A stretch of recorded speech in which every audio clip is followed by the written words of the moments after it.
હું દેવાંગ ગોસ્વામી મારી YouTube channel સ્વાગત કરું છું। આજે હું તમને મહાકાળી માના દર્શન કરવા લઈ જઈશ, જે શક્તિપીઠ તરીકે પણ ઓળખાય છે। અને ત્યાં કાળ ભૈરવનું મંદિર છે અને એક બીજી કંઈક નવીન અમેઝિંગ વસ્તુ પણ તમને બતાવીશ। તો ચાલો મિત્રો।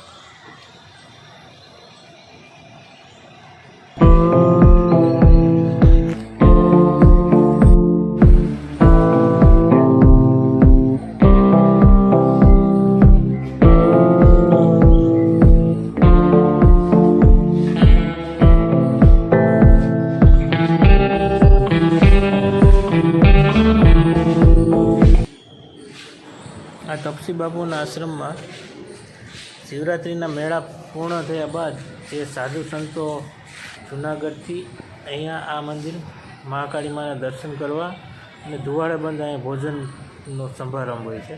તમામ સાધુ અહીંયા આવે છે।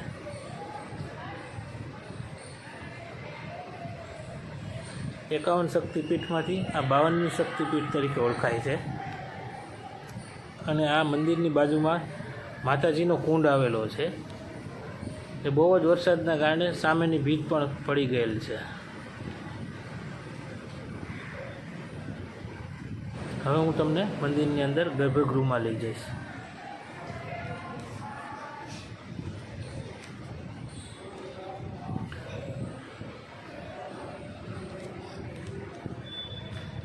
આ માતાજીની કોઈ મૂર્તિ નથી, આ સામેની ભીતમાં જ સ્વરૂપ છે।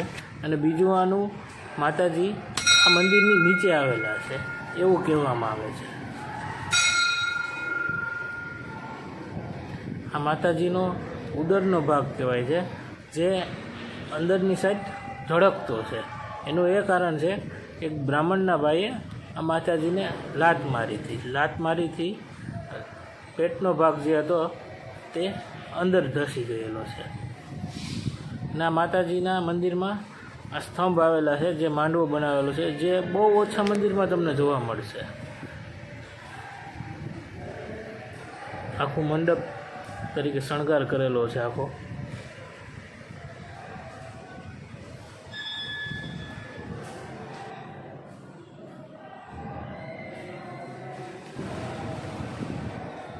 અખંડ જ્યોત છે।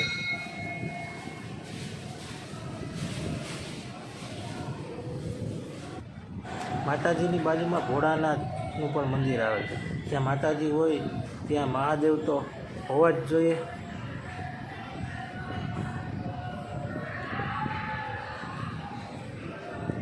આ દુર્ગેશ્વર મહાદેવ તરીકે ઓળખાય છે। આ મંદિરમાં મિત્રો સોમવારના દિવસે શ્રાવણ મહિનાના સોમવારે આ મંદિરની પૂજા કંઈક આખી અલગ જ હોય છે। અને આ શિવલિંગનું તેજ એકદમ બહુ ચંદ્ર જેવું તેજ હોય છે। તમને શિવલિંગથી દૂર જવાનું મન થાય જ નહીં।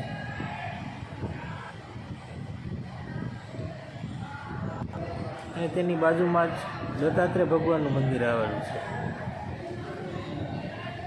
જે ગિરનાર ઉપર વસે છે ગુરુ દત્તાત્રેય ભગવાન। એનું મંદિર આપણે આ તપસી બાપુના આશ્રમમાં પણ આવેલું છે।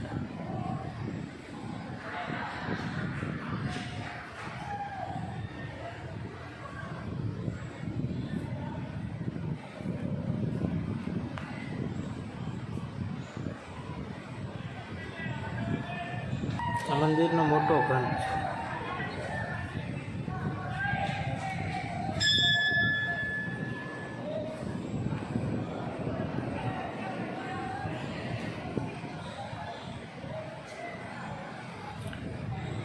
માતાજીના રક્ષક તરીકે ભૈરવનાથ છે, જે અહીંયા બાલ સ્વરૂપે બિરાજમાન છે।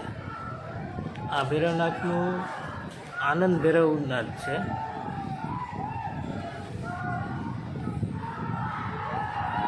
અને આ બાપુની બેસવાની જગ્યા છે, જે ધ્યાનમાં બેસે એ જગ્યા છે। અને આ ધૂણો છે, આ બાપુનું આસન છે। આ જે બાપુ છે એ દેવલોક પામ્યા છે અને ધ્યાન ધરતા ત્યારે આ આસન ઉપર બેસીને જ અહીં ધ્યાન ધરતા। આ ધૂણો છે